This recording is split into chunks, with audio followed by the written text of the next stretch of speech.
So now let's use put and get instruction. So first task would be that I will use put instruction and write data from my first PLC, PLC1, that is 1211C, to second PLC.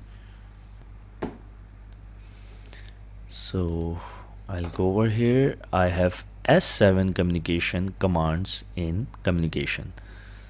So S7 communication are exclusive for Siemens PLCs. For other devices on Ethernet, I can use open user communication. So I'll use put instruction, that is to push data to my other PLC, and later I'll use get instruction to receive data from other PLC. So this will create its own data block as well, where it will store its parameters. So this is my put DB instruction. We have two buttons over here, start configuration and diagnostic. We have some parameters over here as well. First, let me use this. So if I click on configuration, it is showing local PLC is this. I can select my partner PLC as unspecified or the PLC that I have connected. I'll select this one and it will automatically read all the settings. I'll use this active connection establishment and you can see the green check over here. On the other end, I have block parameters. So this is the important part. For the first one, starts the request for setup connection given by the ID. Here I can use clock pulse as well, or I can use some manual bit. For example, let me use M0.0 over here,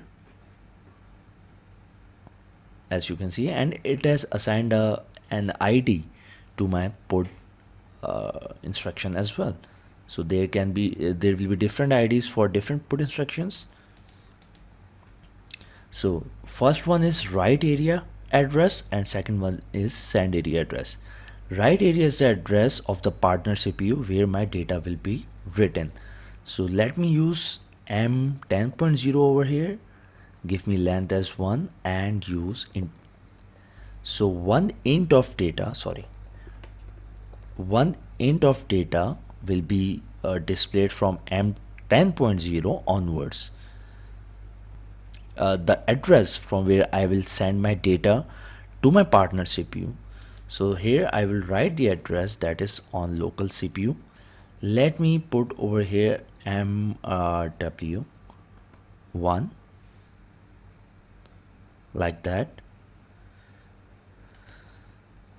So as you can see, it has assigned a local address over here.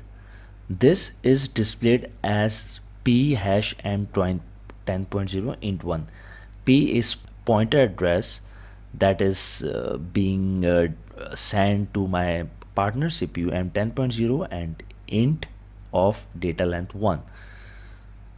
So I can use further done error status bit as well. For example, let me use over here M3.0, right? Yeah, so all seems fine. Let me download this program. So first it would detect my PLC1 because it's show all compatible devices. So here's my PLC1. I'll load this program.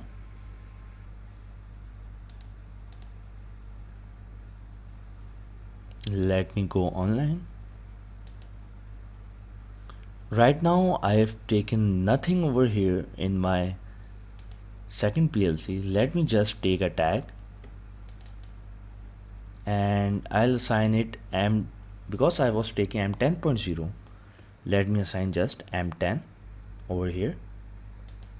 Sorry, data receive. Let me give over here as MW10.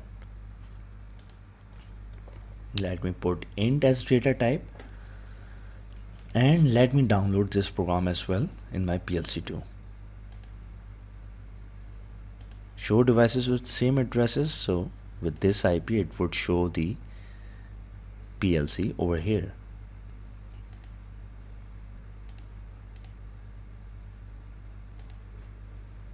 So if I go online, so my both PLCs are now active, as you can see over here in the network view. One thing I have to make sure that its active connection establishment should be checked. It's not right now. Let me just click check over here. Yeah, it's all done. Let me go online like that. Okay, so if I go to my main OP,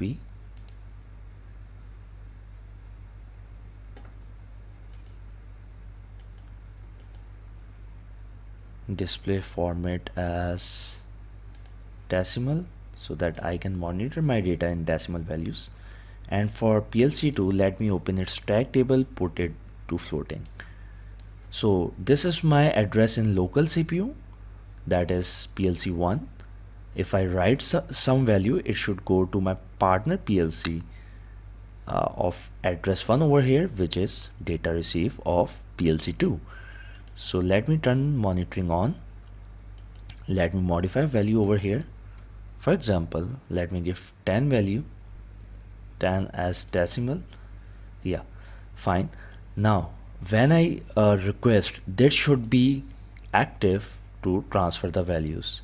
So as you can see, 10 is being transferred or copied to my second PLC as well.